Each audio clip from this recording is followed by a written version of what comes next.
Hello friends, இன்றைக்கி நாம் ஆகுபெயருங்கிற topic தான் பார்க்க போகிறோம். ஆகுபெயர்னா என்ன? ஒரு பெயர் வந்து அந்த பெயரை குறிக்காமல் அதோட தொடர்புடைய இன்னொரு பெயரை குறிச்சதுன்னா அதுதாங்க ஆகுபெயர். அதில் எத்தனை டைப் இருக்குது அப்படின்னா ஒரு 16 டைப் இருக்குது. அது என்னென்னா பொருள் முதல் ஆறோடு ஒரு 6 டைப்பு, அளவை ஆகுபெயரில் 4, பிற ஆகுபெயரில் 6, ஆக மொத்தம் நமக்கு 16 வகை இருக்குது. பொருள் முதல் ஆறோடு தான் இப்போ நம்ம பார்க்க போகிறோம். ஆல்ரெடி நம்ம பெயர் சொல்ல ஒரு 6 டைப் பார்த்தோம் இல்லையா? அந்த 6 டைப் தான் அந்த ஆகுபெயர்லேயும் வருங்க. ஃபஸ்ட்டு பாருங்கள், பொருள் இல்லைன்னா முதல் ஆகுபெயர். பொருள் இல்லைன்னா முதல் ஆகுபெயர் அப்படின்னா என்னென்னா முதல் பெயரை குறிக்காமல் அதனோட சினை பெயருக்கு ஆகி வர்றது தாங்க பொருள் அல்லது முதலாகு பெயர் அப்படின்னு சொல்லிட்டு சொல்கிறாங்க. எக்ஸாம்பிள் பாருங்கள், மல்லிகை சூடினால். மல்லிகை அப்படிங்கிறது இங்கே கொடியை குறிக்குது. மல்லிகைங்கிறது ஒரு முதல் பொருள். அந்த முதல் பொருளை குறிக்காமல் இங்கே மல்லிகைன்றது பூவை குறிக்குது. பூங்கிறது ஒரு சினை, அதாவது உறுப்பு. சினையை குறிக்கிறதுனால இது வந்து பொருள் இல்லைன்னா முதலாகு பெயர்னு சொல்கிறாங்க. அடுத்து இடவாகு பெயர்.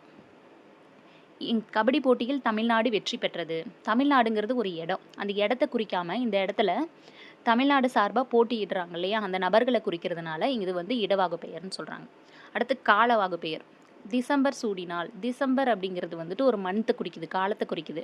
இங்கே ஆனால் சூடினால்ன்றதை சேர்த்து பார்க்கும்போது நமக்கு பூவை சூடினால் வேற பூக்கு ஆகி வர்றதுனால இது காலவாகு பெயர். அடுத்து சினையாகு பெயர். சினைனா உங்களுக்கு ஆல்ரெடி நான் சொல்லியிருக்கேன், சினைனா உறுப்புன்னு அர்த்தம்.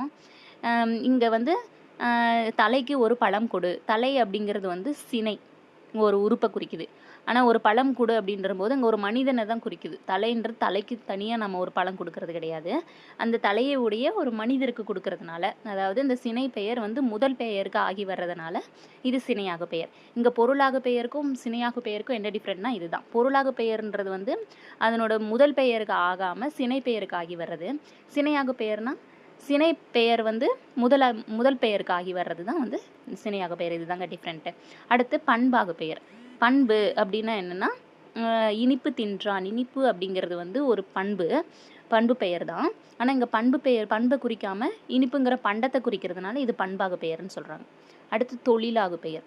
பொங்கல் உண்டான். பொங்கல் அப்படிங்கிறது பொங்குதல் அப்படிங்கிற தொழிலை குறிக்குது. ஆனால் இங்கே பொங்கல் உண்டான் அப்படிங்கிறது பொங்கல்ன்ற ஒரு உணவு பண்டத்தை குறிக்கிறதுனால இது வந்து தொழிலாகு பெயருங்க. உங்களுக்கான கொஸ்டின் பாருங்கள், கீழுள்ளவை எவ்வகை ஆகு பெயர் என குறிப்பிடுக. வறுவல் தின்றான், சித்திரை வந்தால். இதுக்கான ஆன்சர் தெரிஞ்சுதுன்னா கமெண்ட்டில் ஆன்சர் பண்ணுங்கள். ஓகே ஃப்ரெண்ட்ஸ், அடுத்த டாப்பிக்கில் சந்திக்கலாம். தேங்க்யூ.